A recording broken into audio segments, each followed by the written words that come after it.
Hey guys, welcome back my channel. आज फिर से मैं आप लोग के साथ एक और न्यू रेसिपी शेयर करने जा रही हूँ। मैं बनाने वाली हूँ आज एक बेसन की रेसिपी। बेसन की रेसिपी में मैं आज बना रही हूँ बेसन के रोल की सब्जी। तो आप सोच रहे हैं बेसन के रोल की सब्जी कैसे बनती है, तो गाइस पूरा वीडियो देखिएगा, स्किप मत करिएगा। इस वीडियो में मैं बताने वाली हूँ कैसे बनाना मेरे तरीके से। तो यहाँ पे आप देख सकते हैं, सबसे पहले मैंने बेसन लिया है। बेसन मैंने 250 ग्राम लिया है और इसको मैं सान लूँगी, इसका डो बनाऊँगी। तो डो बनाने से पहले मैं इसमें कुछ चीज़ें डालूँगी, कुछ इंग्रेडिएंट्स डालूँगी। तो कितने क्वांटिटी में डालूँगी चलिए वो भी बताती हूँ। तो यहाँ पे मैं सबसे पहले डाल लूँगी बेसन में कस्तूरी मेथी 1 चम्मच। फिर इसके बाद मैं डालूँगी अजवाइन 1 चम्मच। तो यहाँ पे इसके बाद मैं डालूँगी हींग। तो यहाँ पे अजवाइन डालने के बाद मैं डालूँगी हींग 1 चम्मच, 1 छोटा चम्मच डालूँगी। इसके बाद मैं यहाँ पे डाल लूँगी हल्दी। तो यहाँ पे मैं हल्दी केवल 1 चम्मच डाल रही हूँ। तो फिर इसके बाद यहाँ पे मैं डाल लूँगी नमक। तो सबसे लास्ट में मैं नमक डालूँगी। तो नमक यहाँ पे आधा चम्मच डाल रही हूँ, क्योंकि हम अपनी ग्रेवी में भी नमक डालेंगे, तो आप इसमें कम ही नमक रखिएगा। तो यहाँ पे अब इसमें हम डालेंगे 2 चम्मच रिफाइंड तेल, जिससे हमारा जो डो बने वो बहुत ज़्यादा सॉफ्ट बने। तो हमें सॉफ्ट ही रखना है। तो चलिए इन सबको पहले मिक्स कर लेते हैं एक साथ। तो यहाँ पे इन सबको अच्छे से बेसन के साथ मिक्स कर लेते हैं, जिससे ये अच्छे से इसका जब हम डो बनाए तो सॉफ्ट बन सके। तो यहाँ पे मैंने सारी चीज़ों को अच्छे से मिक्स कर लिया है। अब चलिए इसमें मैं डाल लूँगी दही। तो यहाँ पे मैं दही डालूँगी, 2 चम्मच डालूँगी। अब मैं इसको अच्छे से सान लूँगी और थोड़ा थोड़ा पानी डाल के इसका डो बनाऊँगी। तो यहाँ पे आप देख सकते हैं इसको सानना स्टार्ट कर दिया। थोड़ा थोड़ा पानी डाल डाल के इसका सॉफ्ट डो बनाऊँगी। तो आपको इसका सॉफ्ट डो बनाना है, जिससे हमें इसका रोल अच्छे से बना सके। तो यहाँ पे हमारा बेसन का डो तैयार हो चुका है। तो चलिए मैं आपको बताती हूँ कितना सॉफ्ट मैंने इसको रखा है। तो यहाँ पे आप देख सकते हैं जिस हिसाब से दब रहा है उसका मतलब ये है कि हमारा डो बहुत ज़्यादा सॉफ्ट बना है। और इसका जब हम अपने पास्ता शेप में रोल बनाएंगे तो बहुत अच्छे से बनेगा। इसको मैं रेस्ट पर रख दे रही हूँ 5 मिनट के लिए। तो यहाँ पे मैं एक भगोना ली थी, उसमें मैंने पानी डाल दिया है और उबलने के लिए रख दिया। तो इसमें मैं यहाँ पे पानी में 2 बड़े चम्मच इसमें रिफाइंड तेल डाल दिया है। जब इसको हम उबालेंगे, जब अपना हम पास्ता रोल में बनाएंगे शेप में, तो उसको हम उबालेंगे। तो यहाँ पे मैंने डो ले लिया है। डो को मैंने 4 हिस्से में बांटा है और 4 हिस्से में हम अपने जो हमारा पास्ता शेप रोल होगा वो बनाएंगे। तो पहला हिस्सा मैंने ले लिया है और इसको मैं बेलूंगी। तो बेलने से पहले मैंने बर्तन लगा के इससे हाथ से थोड़ा सा फैला लिया है, जिससे आसानी से ये बेल सके। तो चलिए अब इसको बेल लेते हैं। आपको इसको बहुत बड़े साइज़ में बेलना होगा, जिससे इसका रोल जब हम इसका बनाएं तो अच्छे से वो बन सके। तो यहाँ पे आप देख सकते हैं कि कुछ इस तरह से आपको लगातार दोनों तरफ बर्तन लगा के आपको इसको बेलना होगा, जिससे अच्छे से ये बेल सके। तो यहाँ पे जिस हिसाब से मैं बेल रही हूँ उस हिसाब से आपको भी बेलना होगा, उस हिसाब से आपको प्रोसेस रखना होगा। तो यहाँ पे आप देख सकते हैं कि यहाँ पे मैंने बेल लिया और आपको इतना बड़ा बेलना है। तो यहाँ पे मैंने पिज़्ज़ा कटर लिया था, इसको मैं 4 हिस्से में काट लूँगी पहले। और यहाँ पे आप देख सकते हैं 4 हिस्से में काट लिया। 4 हिस्से से फिर मैं 6 हिस्से में काटूँगी। कुछ इस तरह से करके इसकी स्ट्रिप्स बनाऊंगी मैं। तो जिस हिसाब से मैं स्ट्रिप्स बना रही आपको भी इसी एकदम step two steps process follow करना होगा। तो यहाँ पे मैंने बीच बीच से भी मैंने इसको काट लिया है इस तरह से, जिससे हम इसके स्ट्रिप्स काट लेंगे। जब इसका हम शेप बनाएंगे तो इस तरह के स्ट्रिप्स होना ज़रूरी है। तो यहाँ पे मैंने बीच बीच में भी अच्छे से स्ट्रिप्स को काट लिया। तो चलिए अब हम इसको मोड़ना स्टार्ट करेंगे। तो यहाँ पे तो आपको लेके हल्के हाथ से इसको गोल गोल मोड़ना होगा। और यहाँ पे मैदा और पानी का मैं घोल लगा रही हूँ, क्योंकि ये निकले ना जब इसको उबाले हम। तो यहाँ पे आप देख सकते हैं यहाँ पे मैंने पास्ता शेप में इस रोल को बना लिया है। तो दूसरा भी चलिए बना लेते हैं इसी तरह से।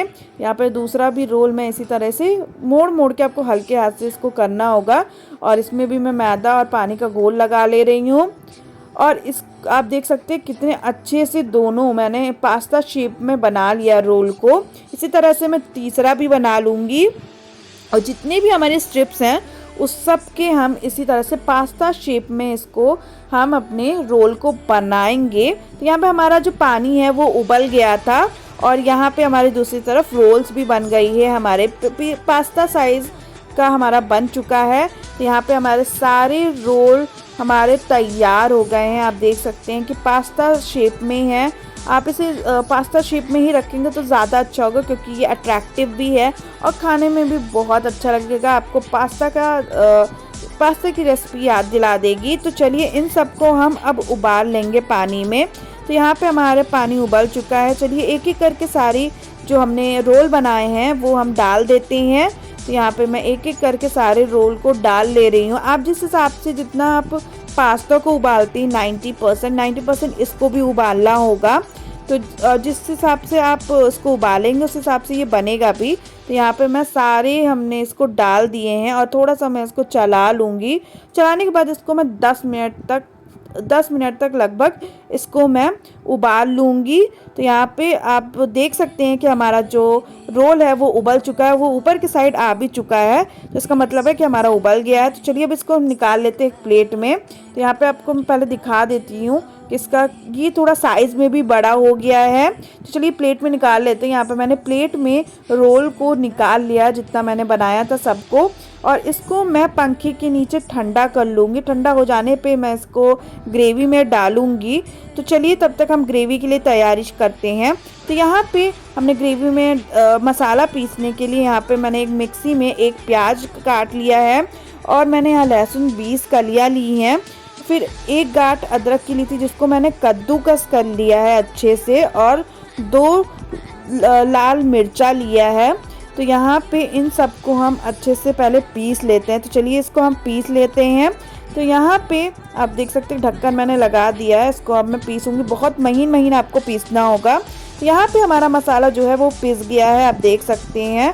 तो चलिए अब बनाना हम ग्रेवी स्टार्ट करते हैं। तो यहाँ पे मैंने कढ़ाई ली है। कढ़ाई में 2 बड़े चम्मच यहाँ पे मैं सरसों के तेल डालूंगी और तेल को मैं अच्छे से गर्म हो जाने दूंगी। तो मैं इसको तेज़ आंच पे मैंने इसको रखा हुआ है। तो यहाँ पे हमारा जो तेल है वो यहाँ पे गर्म हो चुका है। तो चलिए यहाँ पे 1 चम्मच जीरा डाल लूँगी यहाँ पे मैं, और जीरा को मैं अच्छे से चटक जाने दूँगी। चटक जाने के बाद जीरा को हम इसमें डालेंगे हींग। तो यहाँ पे अब हम हींग डाल लेते हैं। हींग मैं यहाँ पे डालूँगी आधा चम्मच, क्योंकि हींग मैंने अपने बेसन के जो डो बनाया है मैंने उसमें भी डाला हुआ है, तो ज़्यादा ना हो इसलिए मैंने आधा चम्मच डाला है। अब यहाँ तड़के के लिए मैंने 2 प्याज काटे थे और छोटा छोटा, वो भी उसको मैं अच्छे से उसको भून लूँगी। आपको तब तक प्याज को भूनना होगा जब तक वो थोड़ा सा ब्राउन और ट्रांसपेरेंट ना हो जाए। तो इसको थोड़ा सा आपको भूनना होगा। तो यहाँ पे आप देख सकते हैं कि यहाँ पे हमारा जो प्याज है वो अच्छे से भुन गया है, आप देख सकते हैं ब्राउन भी हो गया। अब इसमें हमने जो मसाला पीसा था उसको डाल लेते हैं। मसाला को डालने के बाद इसको हम अच्छे से भून लेंगे 4 से 5 मिनट तक। अब यहाँ पे मैंने मसाला लिया, तो मैंने यहाँ पे किचन किंग का मसाला लिया 2 बड़े चम्मच, इसको भी डाल लेते हैं। अब इसको हम अच्छे से चला लेंगे और इसमें हम थोड़ा सा पानी डाल के मसाला को अच्छे से 5 से 10 मिनट तक इसको भूनेंगे, जब तक वो तेल को अलग ना करते, हमारा तेल ऊपर ना आ जाए, तब तक हम इसको अच्छे से भून लेंगे। तो यहाँ पे आप देख सकते हैं। भूनने से पहले इसमें मैं नमक डाल लेती हूँ। नमक यहाँ पे मैं डाल रही हूँ 2 चम्मच। तो यहाँ पे मैं 2 चम्मच नमक को डाल दे रही हूँ। आप अपने स्वाद अनुसार नमक डाल सकते हैं। यहाँ पे अब इसको थोड़ा सा चला के और मसाला को मैं अच्छे से भून लूँगी। तो मसाला को यहाँ पे मैं ढक के भूनूंगी। तो यहाँ पे मैं ढक्कन लगा लेती हूँ और ढक के कम से कम 5 से 10 मिनट तक इसको मैं भूनती रहूँगी। दूसरी तरफ यहाँ पे मैंने ले लिया है दही मैंने यहाँ पे लिया हुआ है 1 कप, जो कि हम अपने जब हमारे मसाला तैयार हो जाएगा तो हम थोड़ा थोड़ा करके इसको डालेंगे, एक साथ नहीं, थोड़ा थोड़ा करके डालेंगे। तो यहाँ पे आप दूसरी तरफ देख सकते हैं कि हमारा जो मसाला है वो तैयार हो गया और तेल हमारा छोड़ दिया है। देख सकते हैं कि कढ़ाई की साइड में हमारा तेल जो है वो छोड़ दिया है और मसाले के ऊपर भी आ गया है। तो इसका मतलब हमारा मसाला एकदम तैयार हो गया। तो चलिए इसमें हम दही डालते हैं। तो दही को आपको थोड़ा थोड़ा करके डालना होगा, एक साथ नहीं, और चलाते रहना होगा लगातार। दही डालते टाइम आपको लगातार इसको चलाते रहना होगा। तो यहाँ पे मैंने सारी दही मैं इसको डाल दूंगी और अच्छे से इसको लगातार तेज इसको मैं चलाती रहूँगी जिससे इसकी जो गांठ ना बने। तो यहाँ पे आप देख सकते हैं कि दही को मैंने अच्छे से बढ़िया से इसको मिक्स कर दिया है मसाले के साथ। और अब इसमें मैं डाल लूँगी यहाँ पे पानी। तो यहाँ पे मैं इसको चलाने के बाद पानी डाल लूँगी। तो आपको जितनी ग्रेवी रखनी है आप उतने पानी डालिएगा। तो आपको बहुत ज़्यादा पानी नहीं डालना होगा क्योंकि ग्रेवी जो है वो पतली हो सकती है। तो यहाँ पे अब हम जो हमने पास्ता शेप में रोल बनाया था बेसन का वो डाल लेते हैं, और उसको डालने के बाद इसको हल्के हाथ से आप इसको चलाइएगा, मिक्स करिएगा, नहीं तो हमारा जो रोल है वो टूट सकता है। तो यहाँ पे अब ढक के मैं इसको 10 से 12 मिनट तक अच्छे से पका लूँगी, जब तक उबाल ना आ जाए। तो यहाँ पे हमारा जो है, यहाँ पे हमारा बेसन के रोल की सब्ज़ी तैयार हो गई है। आप देख सकते हैं कि इसको तो उसमें उबाल आ गया, तो उबाल आ गया इसका मतलब है कि हमारी जो सब्ज़ी है वो अच्छे से तैयार हो चुकी है। तो चलिए इसको हम एक प्लेट में निकाल लेते हैं।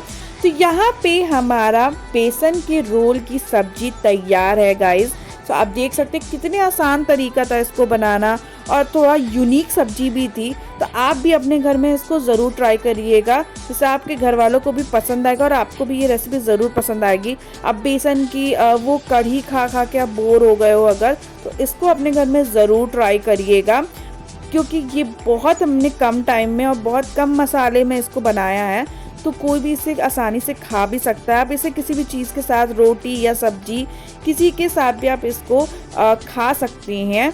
तो इससे आप देख सकते हैं कि आप कभी भी किसी भी ओकेशन या सिंपली आप किसी सब्जियों से बोर हो गए तो इसको ज़रूर बनाइएगा, अपने घर में ज़रूर ट्राई करिएगा। मुझे कमेंट सेक्शन में बताइएगा कि आपको नेक्स्ट वीडियो क्या चाहिए, कौन से रेसिपी की चाहिए, तो मैं वो वीडियो ज़रूर आप लोग के लिए लेकर आऊँगी, आप लोग के साथ शेयर करूँगी। और आप मुझे बताइएगा कि ये रेसिपी आपको कैसी लगी। तो अगर आपको ये रेसिपी अच्छी लगी हो तो हमें लाइक, शेयर और कमेंट करें। चैनल पे अगर हमारे नए हो तो उसे सब्सक्राइब करें। थैंक यू गाइस, आपको हम नेक्स्ट वीडियो मिलेंगे। बाय।